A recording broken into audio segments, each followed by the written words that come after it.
Драги мои републиканци, здраво! Среќна нова 2025 и Христос се роди, навистина се роди. Среќни празници, да уживате, да бидете безгрижни, да бидете здрави, да има многу љубов, многу разбирање, многу среќа, многу убави работи, добра волја да има. Кога ќе дојде тешко, да знаете дека ќе се надмине, да не губите надеж никогаш. Искрено, низ мојава призма гледано, низ мојава работа, колку сум бил напаѓан, кодошен, омаловажуван, шо со право, шо без право. Голема сатисфакција ми е оно што го најавам во 2025 година, кога просто ми изгледаа невозможни работи. Кај нас, например, дека една Катица Јанева некој ќе може да ја собори, дека владењето на СДСМ ќе биде бесконечно, дека никој никогаш не ќе може да го сруши Сорос. И само по една победа, домино ефектот што се случува не само кај нас, туку и во целиот свет, мислам дека ми дава надеж дека кога ќе си заминам еден ден од овој свет, позади мене ќе оставам можеби не подобар свет, но ќе оставам свет во кој ќе има надеж дека може да се подобрат работите, како што сега повторно ми се враќа надежта. Имено, ако е butterfly ефект, мислам дека предвестник на ова е победата на ВМРО ДПМНЕ минатата година напролет, кога просто го прегази СДСМ на сите пари фрлени од Сорос, од USAID, од странски амбасади, затоа што вие, народот, ви дојде преку глава од сите лаги и манипулации. Просто беше неверојатно, викам, колку ли ќе потреат, кога ако не добијат поддршка токму од оние кои беа финансиери на овие. И затоа овие, мислам дека така без многу квичење ја предадоа власта, затоа што се надева дека нивните финансиери многу набрзо ќе ги вратат повторно на колосек. Затоа и оние престројувања во рамките на СДСМ имаше кога се расчистува, дозволија СДСМ власта да отиде низ вода, за да отидат низ вода и оние струи, да речеме, јужната струја, со скопската струја и така натаму. Да не навлегувам во поточни термини, затоа што ми е и дегутантно. Суштината е дека они беа арогантни затоа што чувствуваат дека USAID, Сорос и европските фондови, исто така од Сорос, ќе ги финансираат и многу брзо ќе ги вратат на власта и сега имаат многу пари да се одржат како такви.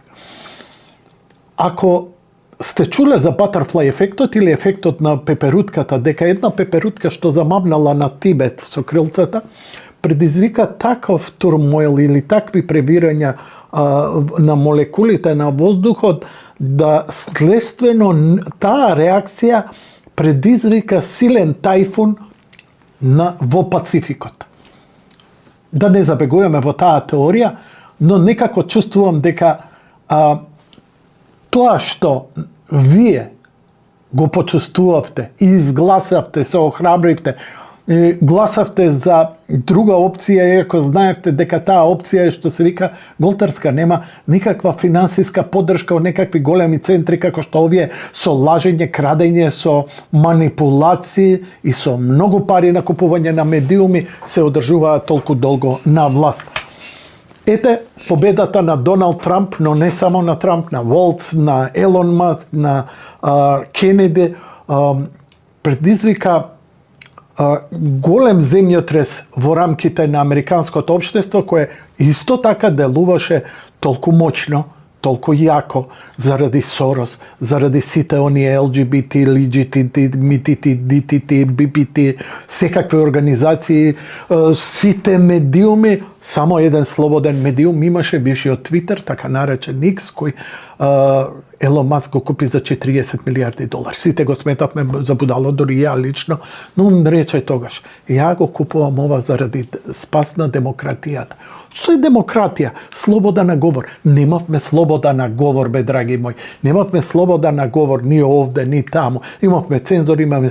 И сега да скратам многу на брзина, затоа што убавите вести кои се во 2025 година, после Божи Киеве, после Василице, кои не очекуваат. А тоа е, Трудо поднесе оставка, премиерот на Канада, сваќајќи дека новите ветришта не само што здува, бидејќи американците не само што победи републиканската партија, победија конгресмени, победија сенатори, победија градоначалници, победија повкупен кумулативен број на гласови освоени, апсолутно мнозинство. Без оглед што гледате сега дека парите кои Сорос и длабоката држава ги имаше спремено за сите конфликти се обидуваат на брзина преку њој да се допотрошат во Србија, во Грузија, во Иран, во Сирија, во Израел, на Блискиот Исток, зголемувајќи ги конфликти и секако најбитното Тајван, зголемувајќи ги конфликтите до невозможност.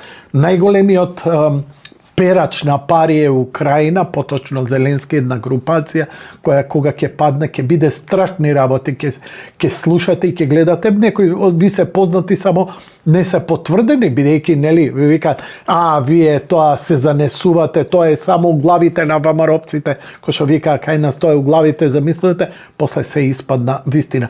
Во моментов имаме големи судиња за Фаучи, имаме барања за исклучување на Соединетите Американски држави од Светската здравствена организација, имаме се повеќе докази дека целата корона, целата таа епидемија беше политичка намештајка. А ние бевме експериментални глувчиња за да не контролира, но и тоа не им успеа. Може би пострашно нешто ќе не чека и пострашно ќе се обидат да направат, бидејќи се обидува сега нели да извадат и нов вирус. Само да ви кажам да не се секирате, ова е најобичен вирус, најобичен грип, малце удира повеќе на белите дробови, да, заебано е, но ваков грип и ја знам и едва и сум преживел ја и моите уште во 70-тите години, не е нешто ново. Така што издржете витамин С, некому ќе му треба можеби ако дојде и до некој воспаление и антибиотик, витамин С, чаеви, одмор и едноставно рекавери, долго спиење. Искрено да ви кажам да мој близок пријател кој неќе да го спомна, вика, у овие ситуации, ако треба напише апче за спиење и подобро преспи 3 до 5 дена, што се вика со минимално станување, затоа што во сонот најлесно, најбрзо и најчисто најсилно обновување има на имуниот систем и ослободување на вирусите во организмот. И да се вратам на она што не очекува, а тоа е инаугурацијата, која се прават да ја оцрнат, да ја омаловажат овие што ја губат власта. Но власта се губи се побрзо и сите доминиони, сите миниони, сите оние медиуми и невладени организации полека, пребрзо за мене паѓаат. Трудо е првиот. Се клати многу работата и во Германија. Во Германија се клати до толку да на познатата кандидатка од десна партија и забранија на втората поголемина партија во Германија, која треба да се појави на изборите, и забранија да настапи на националната телевизија. Цензура без преседан. Тука истрча Елон Маск. Така, ела кај мене. Ја ќе ти направам интервју на бившиот Твитер, поточно на X. На X ќе биде погледана одо што жители има во Германија. Ја гарантирам дека ќе има стотици милиони и тоа ќе биде 5 пати погледано одо што идиотиве, дебиливе, ретардиве од длабоката држава насадени од Суруш организацијата во Германија, која засега се уште ја владеат, ќе имаше она достапност и слушност до јавноста, одо што Vakar na X, podobro da je puštaja na nacionalna televizija, no nema veće vraćanje nazad. Umeđu vreme ima 300 aferi, ne znam, Donald Trump kaže ke invazija ke izvršil vrst Grenland, pa otide i sleta na Grenland. Najvjerojatno ke go kupi. Ne je ni čudo. Amerikancite, zašto to nešto već čudi? Amerikancite je kupija, pred 100 godina je kupija Aljaska od Rusite za šaku dolara. Zašto da ne kupat pak nešto taka? Nema da ima vojna. Duri danski premijer se pojavi, alo, daj ne paničite. Ne znam, Francuzite ripna, nema da dozvoli me nije da bide okupirana England. Koja bre Evropa? Evropa jedinstven stopna odbrana je NATO. NATO se potpira samo na jedna država. Sjedinjene američke države koje 80-90% plaćat za to vojno oružovanje. Što mislite vi? NATO, Evropejci, ki im komanduvat na Amerikancite, što da pravit, kako da pravit? Mislim, toliko se zabludeni, toliko se zaludeni, toliko je naludniča, novo panika se. Lugevo panika se. Im se klati Germanija ke padne, potom Francija ke padne, to ke bide strašan domino efekt na site, oni su rozpiske organizacije, ovi idioti, što ne tera da minuva.